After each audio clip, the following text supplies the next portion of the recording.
Matibay, maganda, and distinct yung tunog. Alright, good afternoon everyone. So for our product knowledge episode 3 today, we're gonna showcase to you the Marco horn. So just to give you an idea, Marco horn po is made in Italy.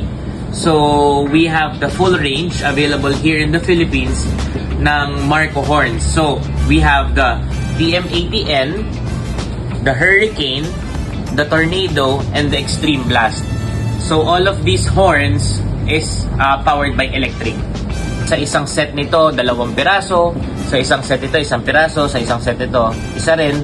And sa isang set ng Extreme Blast is meron siyang 2 trumpets. Si Marco Philippines, they provided us with testers para at least before you select on which horn you want to put it or you want to install in your rigs, mapapakinggan nyo siya muna. So, the TM80N has 2 horns in one set. So, meron siyang low and meron siyang high range. So, the hertz of this one is 500 and 400. So, syempre, pag nagkabit tayo ng busina, it comes with relay, fuse holder, sockets, and gumagawa tayo ng sariling harness to avoid splicing. So, paparinig natin sa inyo, baka at least ma-appreciate nyo and mapili nyo si TM80N once you visit here in our shop and have it installed.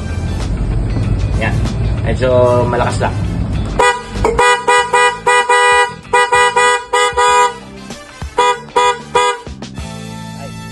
So, yun yung tunog ni TM80N.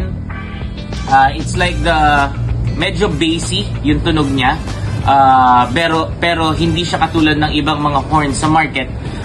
That's why I said a while ago, meron siyang distinct sound. So the next horn that we're gonna showcase to you is the Marco Hurricane. So the Marco Hurricane, it's an electro-pneumatic horn. Meaning, gumagamit siya ng hangin, pero ang nagda-drive sa kanya is electric. So wala na tayong any compressors na kailangan. So this is a truck horn.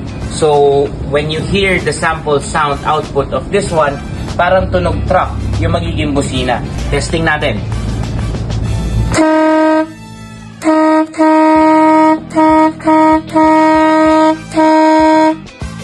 Kita nyo guys, kahit tuloy-tuloy ko siyang pindutin, hindi siya kinukulang ng hangin. The main characteristic of this one, it's an electro-pneumatic horn.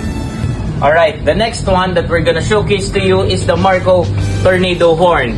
It's also the same characteristic of the Hurricane. However, this is a twin-tone electro-pneumatic horn.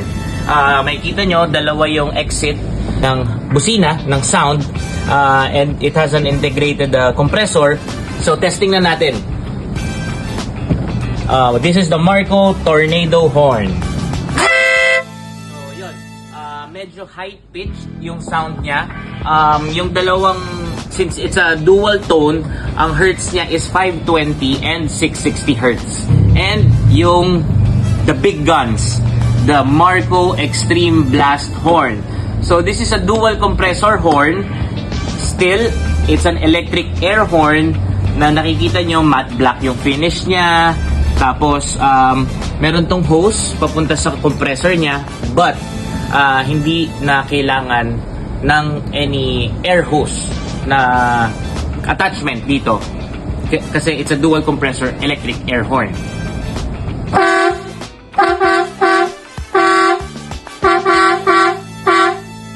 So we have all the range available here at Autobot Off-Road Nueva Ecija.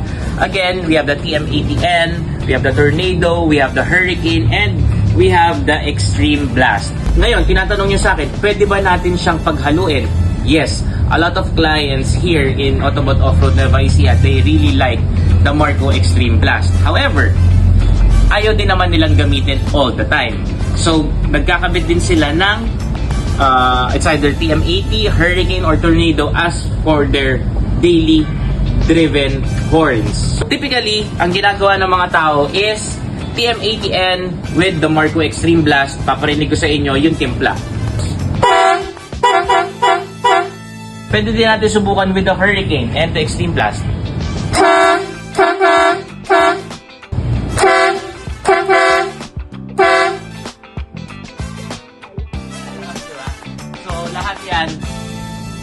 once we install it, sabi ko nga, naka-relay tayo, maganda yung harness natin. So yung maximum sound output na kayang ibigay ni Marco Horn, kaya natin ibigay sa mga clients. You can message us in our Facebook page, TikTok, or Instagram. It's Autobot Offroad Nueva Ecija. Or you can call me directly at 0915-973-4032. Guys, we are open from Monday till Sunday, 9 a.m. till 6 p.m. So if you want to book an appointment, mag-message lang kayo mga boss or tawag lang. Or even drop by here in our shop. We are located at Maharlika Highway, Barangay Diversion, San Leonardo, Nueva Ecija. We are just near Jollibee San Leonardo, dito sa stoplight.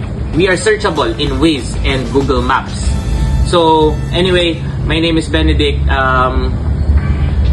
Thank you for watching, and always remember, Autobots strong and fueled by God.